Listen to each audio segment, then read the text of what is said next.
আমি এই মুহূর্তে অবস্থান করছি উত্তরাতে। আর এটা হচ্ছে মূলত উত্তরা সেক্টর 4। আমাদের উত্তরাতে যে কয়েকটা সেক্টর রয়েছে তার মধ্যে সবচেয়ে সুন্দর সেক্টর কিন্তু হচ্ছে উত্তরা সেক্টর 4। আর এখানকার যে বাসাগুলো বেশিরভাগ বাসায় কিন্তু অনেক নান্দনিক হয়ে থাকে। তা আমি আসলে এখন যাব হচ্ছে অফিসে। আর আজকে সকালে অফিসে বের হওয়ার জন্য রওনা দিলাম। আর এই মুহূর্তে সেক্টর 4-এ আমি যে জায়গাটাতে অবস্থান করছি মূলত জায়গাটার নাম হচ্ছে উত্তরা জসিমউদ্দিন ফুটওভার ব্রিজ, বা অনেকে এটাকে লোয়ার ব্রিজ বলেন। তা আমি এখন আসলে এখানে সবসময় যেমনটা করি, আমি অফিসে আসা যাওয়ার পর থেকে রাসেল ভাইয়ের দোকান আছে, আর রাসেল ভাইয়ের দোকান থেকে আমি গরম গরম সিঙ্গারা খাই। তো আজকেও এর ব্যতিক্রম না। আজকে অফিসে যাওয়ার পথে এখানে রাসেল ভাইয়ের দোকানে এখন সিঙ্গারা খাবো।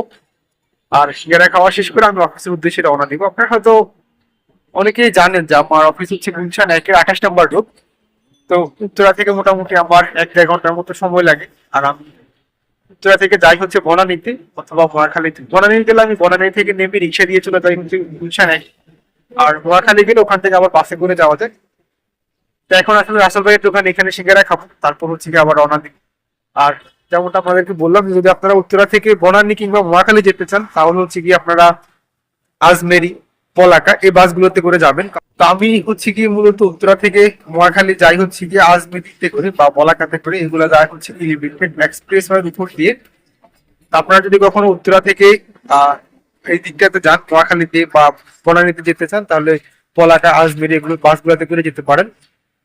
খুব বেশি সময় লাগে না, কারণ এলিভেটেড এক্সপ্রেস ওয়ের উপর দিয়ে যেতে কিন্তু অল্প সময়ের মধ্যে আমরা পৌঁছে যেতে পারি। আর আমাদের রাসেল ভাইকে দেখতে পাচ্ছেন, আমি আসলে অফিসে আসা যাওয়ার পথে রাসেল ভাইয়ের দোকানে আসলে আমি সিঙ্গারা খাই।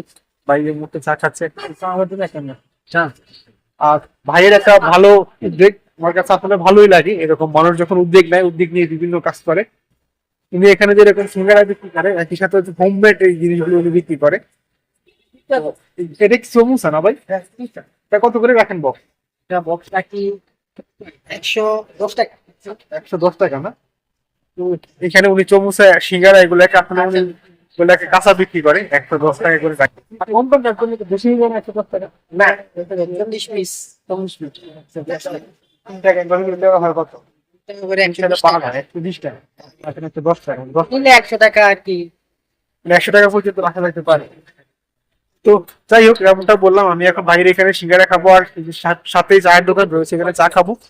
আর চা সিঙ্গারা খাওয়া শেষ করে আবার চলে যাবো হচ্ছে গুলশানে।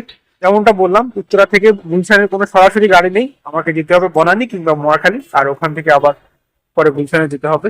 যাই হোক, আজকের মতো ভিডিওটা আর বড় করবো না, ভিডিওটা এখানেই শেষ করবো। সবাইকে অসংখ্য ধন্যবাদ ভিডিওটা দেখার জন্য।